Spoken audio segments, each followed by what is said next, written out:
আসসালামু আলাইকুম। সন্ধে ৭টা, বাংলাদেশ বেতার, ঢাকা। স্থানীয় সংবাদ পড়ছি কাজী তামান্না। ঢাকা মেডিকেল কলেজের ৮১তম প্রতিষ্ঠা বার্ষিকী আজ উদযাপিত হয়। এ উপলক্ষে আয়োজিত অনুষ্ঠানে প্রধানমন্ত্রী তারেক রহমান প্রধান অতিথি হিসেবে উপস্থিত ছিলেন।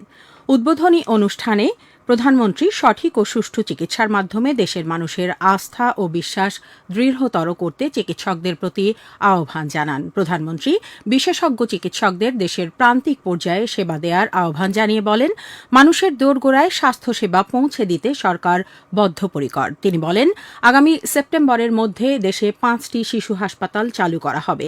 তারেক রহমান বলেন, সারা দেশে রোগীদের চিকিৎসা সেবা নিশ্চিত করার জন্য আরও 5,000 MBBS চিকিৎসক নিয়োগের পাশাপাশি শূন্য পদে নার্স, মেডিকেল টেকনোলজিস্ট ও মিডওয়াইফ নিয়োগ দেওয়া হবে।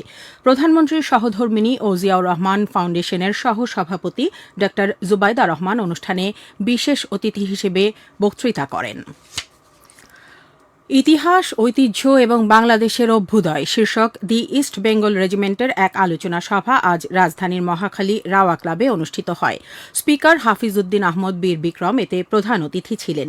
এ সময় তিনি বলেন, দেশ ও জাতির স্বার্থে ইস্ট বেঙ্গল রেজিমেন্ট আজীবন দেশের স্বাধীনতা, সার্বভৌমত্ব রক্ষাসহ দেশের যে কোনো সংকট মোকাবেলায় সর্বদা প্রস্তুত।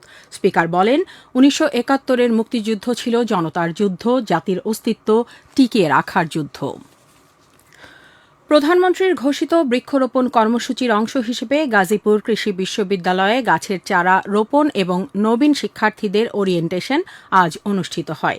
শিক্ষামন্ত্রী আ.ন.ম এহসানুল হক মিলন এতে প্রধান অতিথি ছিলেন।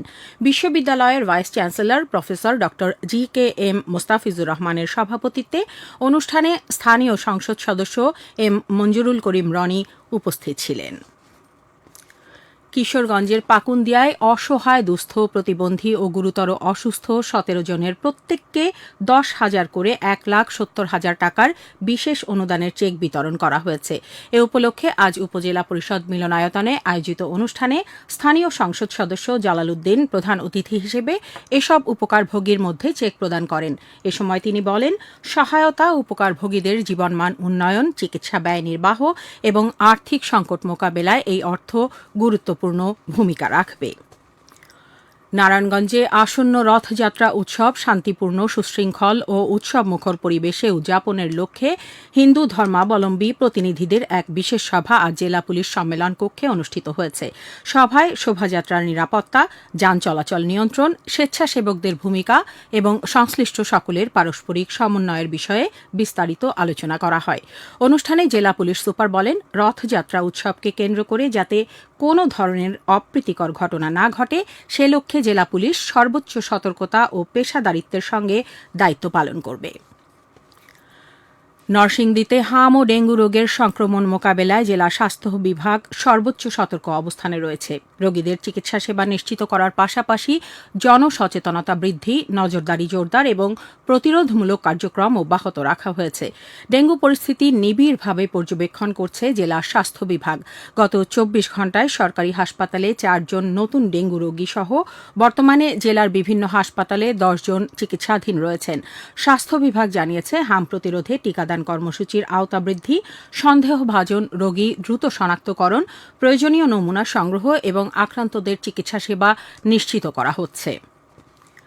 আগামী 24 ঘণ্টার আবহাওয়ার পূর্বাভাসে বলা হয়েছে, রাজশাহী, রংপুর, ঢাকা, ময়মনসিংহ, খুলনা, বরিশাল, চট্টগ্রাম ও সিলেট বিভাগের অধিকাংশ জায়গায় অস্থায়ীভাবে দমকা হাওয়াসহ হালকা থেকে মাঝারি ধরনের ভারী বৃষ্টি ও বজ্রসহ বৃষ্টি হতে পারে। সেই সঙ্গে রংপুর, রাজশাহী, ময়মনসিংহ, ঢাকা, চট্টগ্রাম ও সিলেট বিভাগের কোথাও কোথাও মাঝারি ধরনের ভারী থেকে অতি ভারী বর্ষণ হতে পারে। সারা দেশে দিন ও রাতের তাপমাত্রা প্রায় অপরিবর্তিত থাকতে পারে। আজ ঢাকায় সর্বোচ্চ তাপমাত্রা ছিল 29.6 ডিগ্রি সেলসিয়াস এবং সর্বনিম্ন 26 ডিগ্রি সেলসিয়াস। সকাল 9টায় বাতাসের আর্দ্রতা ছিল 86% এবং সন্ধে 6টায় 97%। আগামীকাল ঢাকায় সূর্যোদয় 5টা 19 এবং সূর্যাস্ত সন্ধে 6টা 49। স্থানীয় সংবাদ শেষ হলো। এরপর আমাদের খেলাধুলার খবর প্রচারিত হবে রাত 8টা 5।